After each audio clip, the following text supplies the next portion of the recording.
Shalom, greetings to you in the name of Yeshua. All right, just a quick one again. I want to talk on. I made a video. You can check it out. You can check the video out. African spirituality and Christianity. Right. Where is the balance? Where can we draw the line? Whereby we do not practice both. Right. Meanwhile, if today is your first time of seeing this video, please comment, subscribe, turn on the notification button so you can be receiving an amazing content on your side. Sorry I'm making this video in this place, right? Sorry, I just love making videos here because of the siren environment.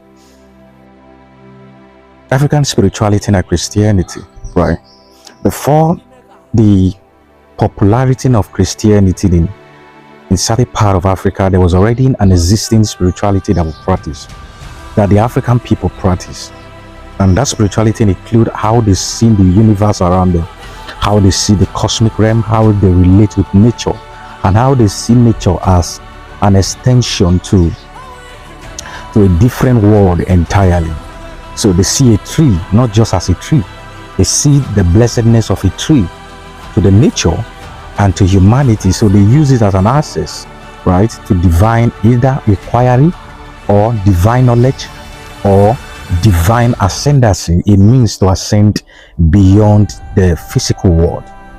So African spirituality has always been, and to think that the beautiful thing is their spirituality is exclusively designed and explained and have their own definition. So there is no clash of practicing in African spirituality.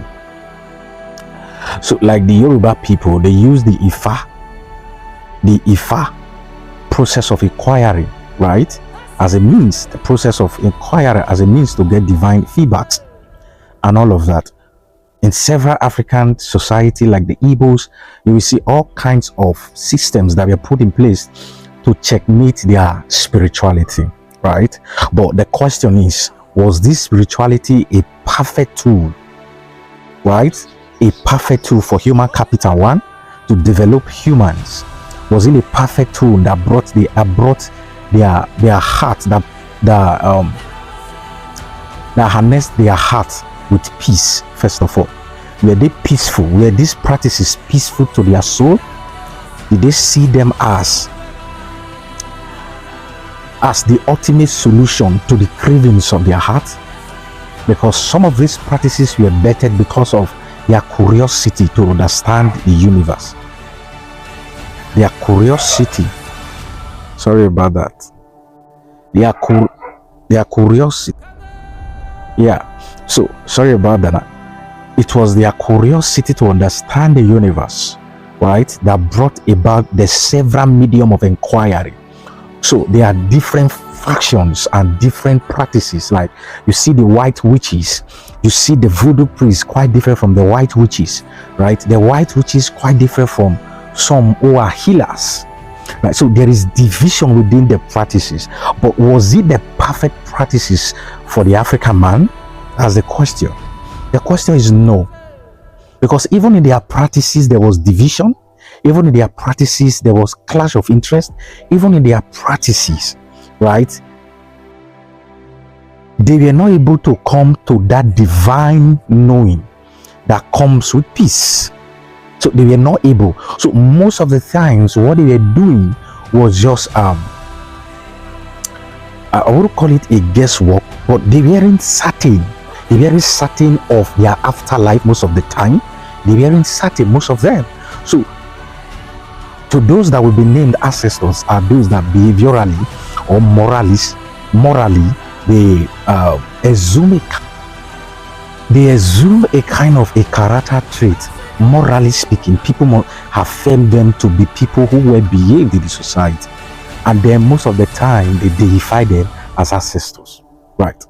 Now that is to tell you that it was human system most of the time that played out in the afterlife, in their divine life, probably what they consider to be divine life or what they consider to be afterlife. Now in Christianity, this is the distinct position. In Christianity, right, there is a clear distinction between African spirituality and practices and Christianity. In Christianity, there is certainty. Jesus said, I go to your Father. Jesus happens to be our perfect example. He happens to be the hallmark of the Christian faith. He said, I go to your Father. I go to my Father, your Father, so that where I am, you can be also. Right. In John chapter 14, from verse 10 downward, Jesus said, he that have seen me, have seen the Father. Philip said, show us the Father. He said, have you been with me this while? Have you been with me that you do not know the Father? He that have seen me, have seen the Father. And he said, I in the Father, and the Father in me.